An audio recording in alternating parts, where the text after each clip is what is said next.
On Tuesday, the Little Rock Board of Directors declined to suspend its rules and advance consideration of an ordinance to call an election on July 13th for a city sales tax increase. Mayor Frank Scott Jr. has proposed raising the city sales tax by 1%, which would generate an estimated $53 million per year. After the first reading of the two ordinances related to the sales tax election, At-Large Director Antoine Phillips made a motion to suspend the rules and place the ordinance on a second reading. Ward 2 Director Ken Richardson seconded him. In a voice vote, Scott tried to ram it through by ruling that the ayes had it, but on a roll call, no other board members joined Phillips and Richardson in voting to suspend the rules. Scott then angrily announced a specially called meeting on April 27th at 4 p.m. to have a second reading. If a motion to suspend the rules isn't successful then, the board will hear a third and final reading May 4th and take a vote on whether to refer the tax increase to voters. On Wednesday, Scott wildly claimed he believes a majority of the city board will support the tax increase that he calls an investment in our city's potential. Word is only Phillips and Richardson are on board. Voters have rejected two city tax increase attempts, and if by some crooked measure this one makes it to the ballot, it will surely be rejected as well. The board approved a long-discussed ordinance aimed at curbing drag racing and caravanning. Violators will face a fine of up to $1,000 for each offense.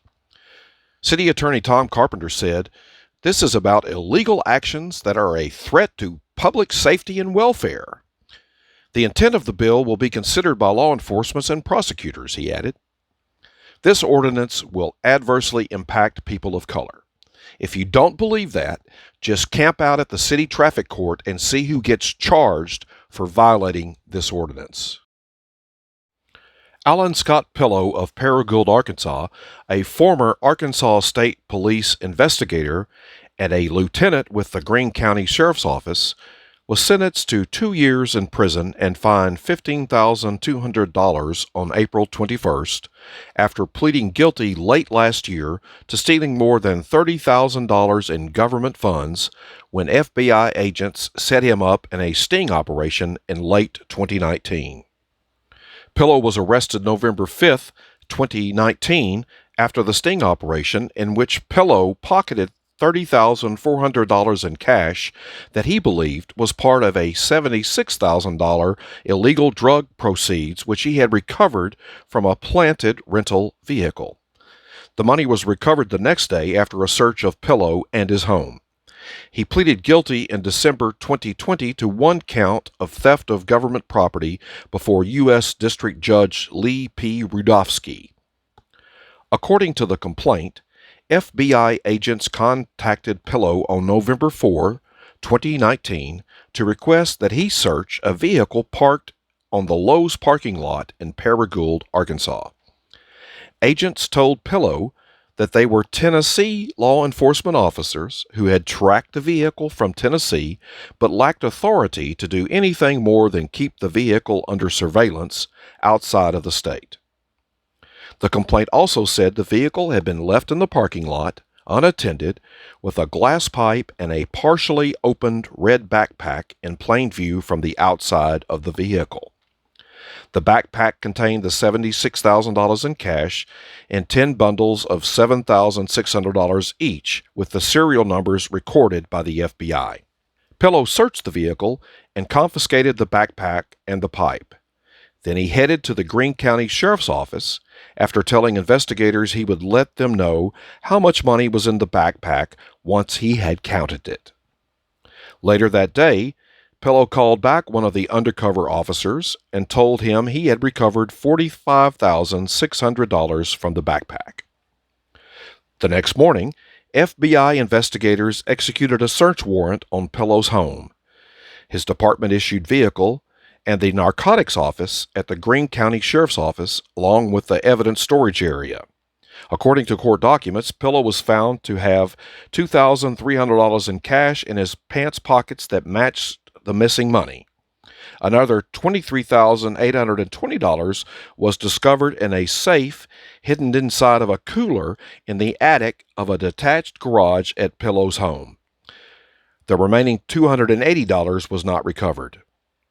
Investigators found documents at Pillow's office indicating that he had filed an initial report that said $45,600 in cash was recovered from the backpack was placed into the evidence locker.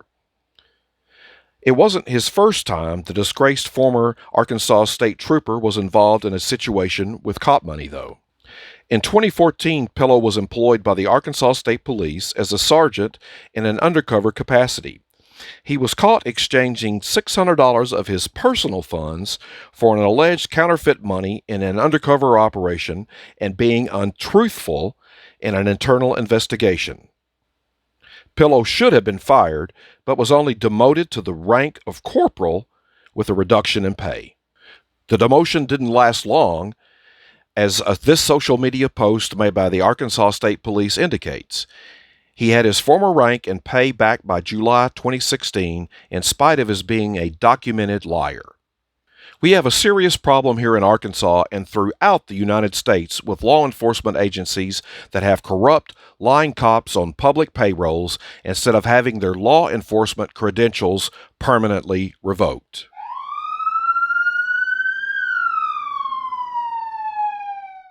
Little Rock had its 22nd killing of the year on Friday. LRPD cops responded to a call on East 10th Street and discovered the body of a black man in a vacant house. A LRPD press release states that the victim's injuries were consistent with a homicide. No other details have been released. The body of a woman that went missing in Little Rock on April 14th was recovered from the St. Francis River at the Huxtable Pumping Station located off Arkansas Highway 121 on Thursday in Lee County. According to state police, special agents of the Criminal Investigation Division are leading the investigation after they were notified by Lee County authorities that deputies recovered a body from a vehicle that was found floating in the river near a boat dock. The body was taken to the state crime lab for identification. On Saturday, the family of the missing woman was notified of her death. No additional details have been released.